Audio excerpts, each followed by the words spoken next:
Hello, I'm Anna Delany with ISMG. The supply chain is changing the way enterprise security is managed.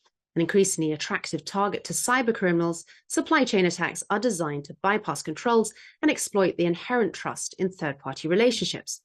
So how do we effectively monitor these relationships and the risks they pose? Well, joining me to help answer this question is CyberEd board member Sawan Joshi, who's the Director of Information Security and DPO at Servest, a climate intelligence startup. Sawan, thank you so much for joining us. Hi, Anna. Nice to see you again and really happy to be here. Well, Sawan, it's no secret that the past 3 years have been extremely busy in the world of information security.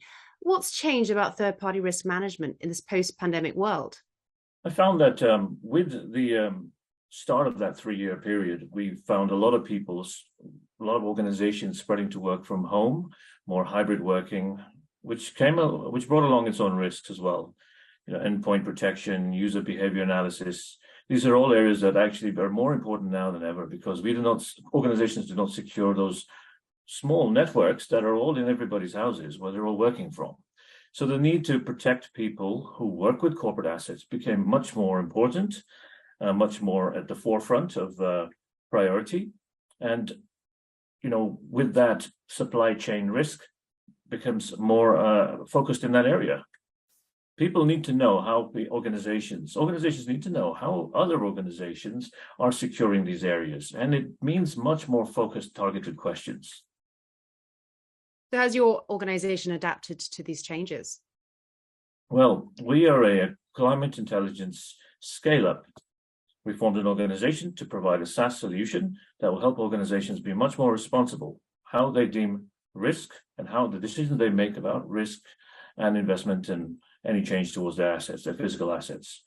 This is becoming much more important and much more the forefront of priorities. We hear a lot about the G20 summit every single year. And we have to get our mission to the attention of every organization. And in order to do that, we have to prepare our organization to be able to sit on the table with the grown-ups. And that's a key thing. A key user of our application is going to be enterprises, hospitals, governments, airports, it goes on. Physical assets, organizations with a dependency on physical assets. And that being said, they will have mature governance risk compliance teams because they've been running for a long time. So how does a startup or a scale-up get on that table? You have to have a very clear method to provide good security posture and privacy health of your organizational practices, validated by third-party or independent methods, and entertain those conversations and move straight on to commercial discussions. So let's talk about the challenges you're facing when it comes to managing third-party risk. Can you talk about them? So the third-party risk is really about two types of businesses. You've got public and private partnerships. Now, sometimes an organization wants to onboard a partner, and sometimes you want a customer or a partner to use your platform. In either way, what happens is questionnaires, shared information gathering questionnaires take place, which is a framework that's built and fed into from over 50 global regulations that ask a lot of questions about each other's posture. And in order to deal with this, we have to show full 360-degree trust and view of our environment, of what we're doing, our entire operation. What I did when I joined the organization 1 year ago is I took a 360-degree view on our organization, what matters most, what is our mission, what affects that, and what also affects the people who we want to do business with. You have to take them into consideration. So in doing that, I created a gap assessment that would be trackable, a living, breathing assessment that we'll use throughout the year to make sure that we improve our posture, strengthen our posture, be able to give robust responses to the questionnaires that come our way when we try to onboard customers and partners to use our platform, and then validate it with a balanced scorecard of protection. So that means Cyber Essentials Plus certification. We have achieved that in the first year, as well as ISO 27001. We just passed the final audit and we're on our way to having our certificate processed. That was a win. This balanced scorecard creates a security bundle. And the key thing is to be able to produce that security bundle of your trust along with your security statement, which is your organization's standard chest beat. This is how we do things. get it all together and be able to deliver it to those who need to know very easily and efficiently so that you can move forward. Now that is what we are doing to provide our trust metrics to people, but we also want that from others. If we want to onboard a SaaS solution or a partner or any kind of business partner to help us with our operation, we expect the same, and we asked for the same thing. We've set that as a standard, and we want to see, are you doing penetration tests or any other kind of security assessments? Show us the attestation letter. Do you have any certifications such as ISO 27001 or equivalent? Let's see that. Let's see your security statement. And we want to know more about their architecture, transparency. And that's the thing. Everybody wants to know more about your organization, and more transparency you can create, the better trust you can build.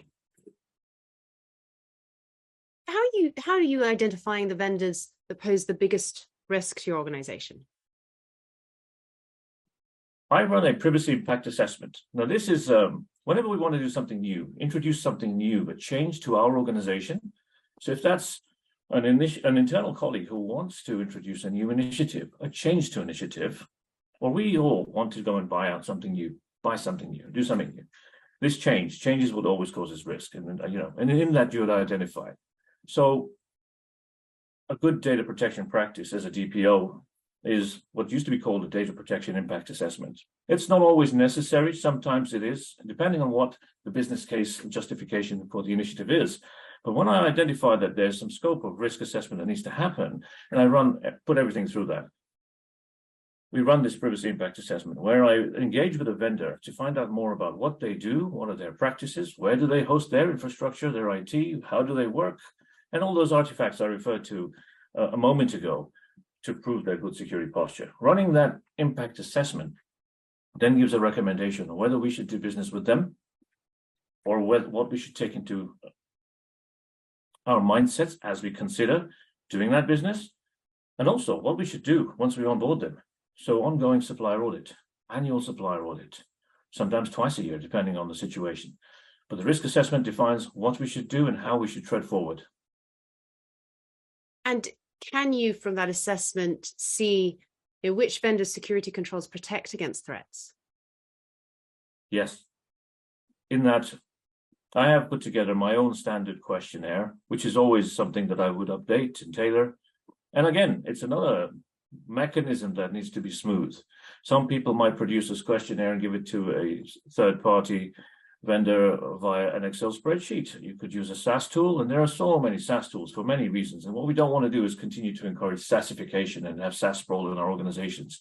We just want to think of a proportional and balanced way to efficiently move and do business fast, carefully. So in our case, we have a questionnaire that creates more questions depending on the answers. And it does go into, what do you use? We get asked ourselves, what partners do we partner with? What software do we use? In reality, it's a robust asset management transparency. And if we have that very clear, and you think about what happened some time ago with this Log4j vulnerability, that was a component that was used by many organizations. That was one big example that took the headlines. But the reality is, if a third party knows that we are using a specific vendor for software, let's just say it's for our IT service management, for example, and they find out about a vulnerability that's made public, they would be able to ask all of their partners, you have been identified as one of our partners that use this software.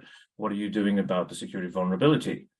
So to prepare ourselves to put all our vendors on the front foot should also mean we should also be prepared to be put on the front foot in that standard way. Sawan, you mentioned that you have created your own third-party questionnaire. How many questions are involved, and how have you gone about formulating it? Yeah, so this is sometimes, in our case, it's just relatively one page, 50 questions. Some organizations go even longer. Some use portals to deliver this kind of method, which is quite easy. And a lot of the times you have a method at the top, and in our case we do. If you have certain artifacts and can produce these artifacts, then you can move on to the shorter version of this questionnaire. That helps too. But often a lot of different questions come up, depending on what we find out about the organization, what they do, because sometimes it's very different. You might want to partner with somebody to build APIs, and that's one scope. Or you might want to partner with an organization to bring in a HR platform that's going to connect to your HR platform and provide analytics, but stores their data offshore. This all creates different questions when you find out more. And architecture repository is really important. Knowing what you have and being able to produce high-level documentations is not only important for us, but also for anybody who wants to do business with us. So you find with these questionnaires, a lot of the times, a lot of people don't have, a lot of organizations don't have that and can't produce it. And that's a really big thing when it comes down to thinking about how would they successfully do incident response then, if they don't know what they have, where they have it, to address fault tolerance and disaster recovery and things like that. You mentioned earlier that it's important to foster a culture of transparency with your partners. Do you feel that you receive that at the same level as you give? It's challenging. I do, because I really make that a condition on business. Once I get introduced to a vendor to start a risk assessment, I make it very clear that you need to produce these things. I'm here to do a very formal process, and it's going to affect the potential of whether we do business with you or not.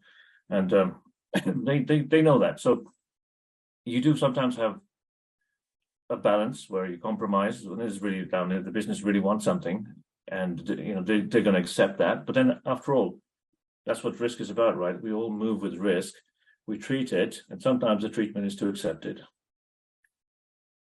We had a discussion before this interview, and you said that the independent validation is key to vendor and partner management. And yet, through conversations I've had, some say that the data quality can be poor, it can be costly. Is that your experience? Tell us more. Yes, data is really key. I mean, data lifecycle management, people sometimes associate that with just GDPR, but really, I don't even say the word GDPR these days. I talk about global privacy regulation, because that's what really counts, and we've got to know it all. Just that made a big impact. There's a big stamp in the ground, and there's everything. And if you want to be an up-to-date GPO, you need to know everything. So especially who you're working with needs to do business. So that's data lifecycle management, but then it moves on. Data governance, you see a lot of articles about data governance nowadays. Well, data governance it is, of course, very related to security, but it focuses around what you have, where you have, and how you use it, even if it's secure. So quality of data, and people still don't know what they have, whether it's a security question or not, and it's vital.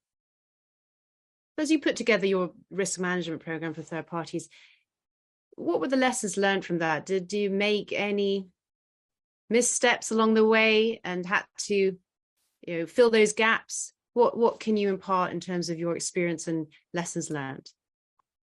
One of the key things is to always take the mindset that there's no set way. It's never set in stone. And taking on a Mamba mentality approach to everything is always good. So that means is when I'm actually asking other people about their security posture, what they have, what they use, they often produce documents that are attestation letters, tools that they use, reports, screenshots, whatever, all their confidential stuff, which we have, of course, signed an NDA and keep confidential. But what you do, is you gap assess yourselves, and you take insight sometimes if someone's doing it better than you, and you take that on board and start to do the same. Right now, we are seeing a lot of organizations building a quick tool, because it's so easy to build a SaaS solution in many environments these days with no-code and low-code environments. People are building tools that automate workflows a lot.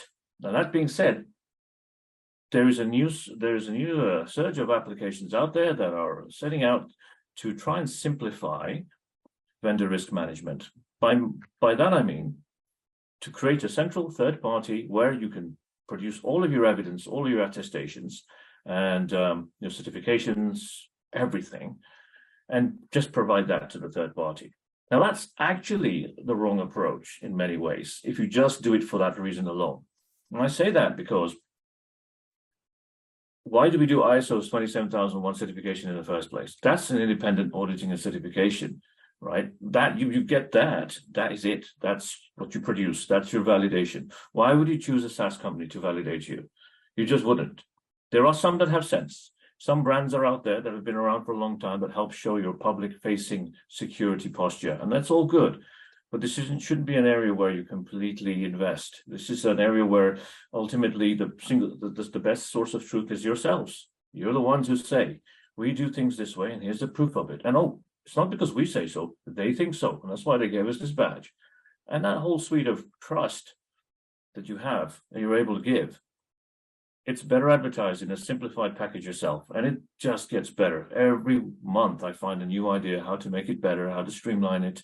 And questionnaires is key, because a lot of people ask us the same questions. And when we want to onboard a customer, or a partner, they would send us potentially even these Excel spreadsheets with questions. You get repeat questions. You have to find an automated, fast way to deliver the responses. Otherwise, you'll collate a big repository of questionnaires you filled out with the same questions, and it can take a week to get them all out the door, and that slows down sales. So automating that and using some tools would be a good solution forward. And it's always evolving, this one. There's no set method in stone. Can you recommend tools and tooling? What's worked for you? Well, a good simple way is to just get these responses and build out a repository internally on SharePoint, for example. Use a crawling feature to index that metadata that is in those responses, and then have that available to all those who need to know. Sometimes the commercial teams can answer the question without even bothering the security team, because they know, yes, we have a backup schedule and we do full backups every week and differential every night. I know I can find that, and there we go. I just typed backup and bang, it turned up. So to create your own indexing platform, your knowledge base is a good thing to do. Sometimes you don't need to go and buy a SaaS tool when you can actually use one of these tools. And a lot of people use Office 365, and this feature would be available. I choose that as my example rather than the multiple SaaS tools that are out there, because I found each and every one of them has a gap. And on top of that, sometimes it's not ideal. Let's say, for example, KPMG may have a questionnaire they'll produce to us, and in there they will say, if you have this SaaS tool scored, then you can skip the 100 questions. Then a lot of organizations might think, wow, that's perfect. KPMG think that's great. Let's go and do that SaaS. Let's go and get that SaaS and go through the process. And what it turns out to be is a company will validate all of your evidence over a process of 2 weeks, and then give you a page with a certification and say, yes, they are validated. But then somebody else comes along, like Capgemini, and drops a different name. And then you think, wow, well, I've gone through all that effort to try and use CyberGNX, for example, when now you're saying to use a security scorecard or something else, they're all fine. But the thing is, this is where you'll end up buying lots of SaaS tools, just like how everybody is now anyway. For dashboards, you find organizations with 5 tools for dashboarding because each team wants something different. That's the SaaS sprawl we want to avoid. Well, Sawan, this has been really helpful. Thank you so much for sharing your perspective and expertise. I appreciate it. Oh, thank you. Thank you. Really nice to see you again. I'm glad to be here. Thank you for the time. I've been speaking with Sawan Joshi of Servest, and for ISMG, I'm Anna Delany.